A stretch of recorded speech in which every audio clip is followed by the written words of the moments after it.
And Owen's back for another business update. Hello again. Owen, we're going to start with a look at the markets, and a sharp downturn on the Nikkei has changed the mood. Yeah, it was all looking pretty good just an hour ago, Claire, and we've seen a big sell-off in Japan just before the close of play there on the Nikkei.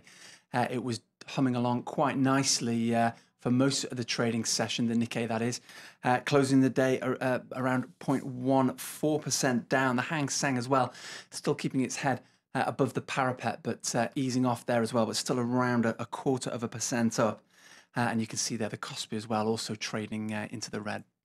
And for once, it's oil prices rather than Greece that world leaders are worried about. I don't think we thought we'd be saying that on this set, Claire, that Greece almost took a back seat at the latest G20 summit in Mexico. But you're absolutely right. Oil suddenly is back on the radar after spending much of the Eurozone crisis trading at around $100 a barrel. We barely really noticed any fluctuations in oil price, certainly for the last 12 months. That is no longer the case, though, with that Iranian crisis coming sharply into focus. Oil prices have surged in the last few weeks, triggering fears that oil is heading back up to the $150 mark where it was just before the 2008 financial crisis.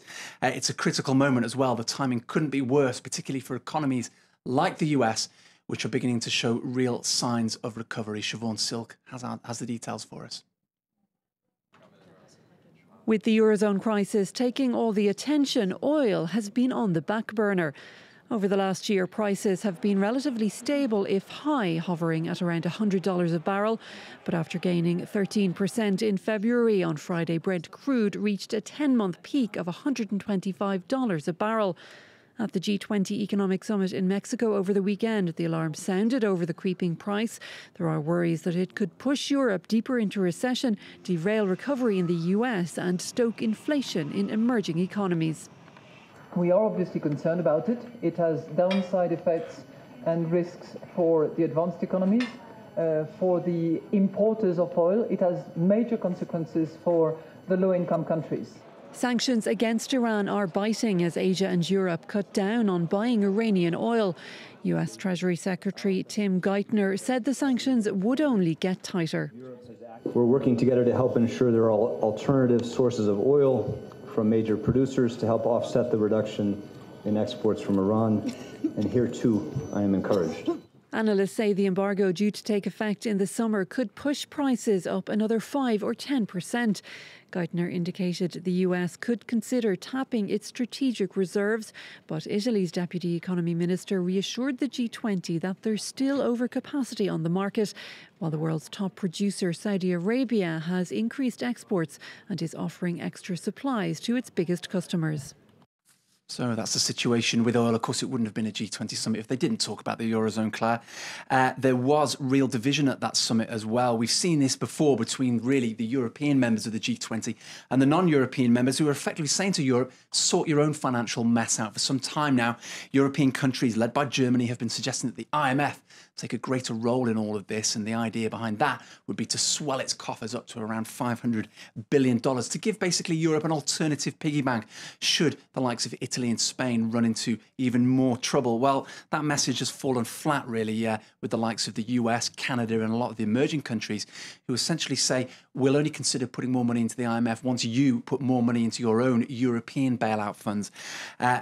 Timothy Geithner, the US Treasury Secretary, was predictably a little bit evasive on this, and it was left to the Canadian Finance Minister, Jim Flaherty, to deliver a fairly blunt message to Europe about its financial situation.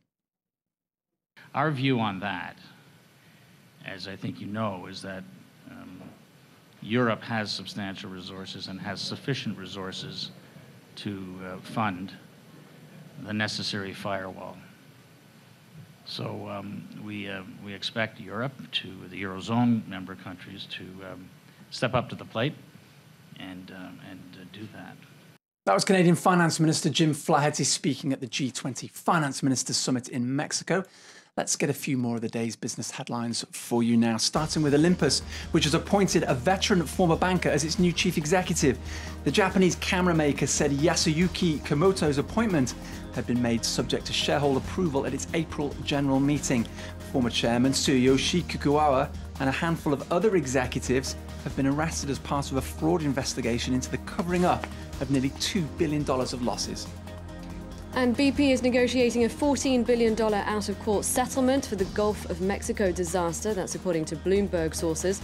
The trial over who's liable for the largest offshore oil spill in US history was supposed to begin in New Orleans this Monday, but it's been adjourned until the 5th of March, so the UK energy giant can negotiate with co-defendants. It blames Halliburton and Transocean. Now, if you're just joining us, a reminder that French silent movie The Artist has won 5 Oscars. Few films that seem to generate more pre-awards buzz. It came seemingly from nowhere to become a smash hit here in France, and against expectations, it's done tidy business in the US too. So does this mean more French movies can now crack one of the most closed markets in the world? Jen Carnswell has been finding out. The silent movie that's making big noise on both sides of the Atlantic. The Artist has been an unlikely hit in the US, a huge payoff for all the funding legwork done by Jean Dujardin and his producers. If it works, good. If not, no big deal. Not only did it work, it landed him on the red carpet. The Oscar nomination has been critical in cracking the already saturated American market. A film that's won an Oscar will show in many, many more cinemas than one that hasn't. A film that's won an Oscar is promoted everywhere in the United States. Here in France, The Artist was an instant success, making $2 million in its opening weekend. In the US, however, reception was slow, opening in only 4 cinemas. But French fever is spreading, with total revenue now hitting the $22 million mark.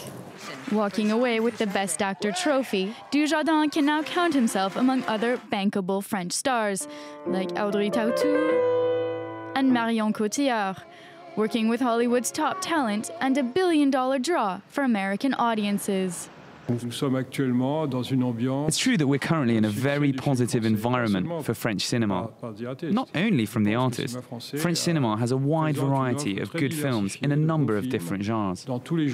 Still, most French titles are bought to make Hollywood remakes, in a country where less than 10% of moviegoers will watch a subtitled film. So perhaps The Artist's lucrative formula is a simple one. When in doubt, say nothing at all. And that's it for business. Thanks very much, Owen. That's it from me. Do stay tuned to France 24. All the latest headlines with Stuart Norval in just a few minutes.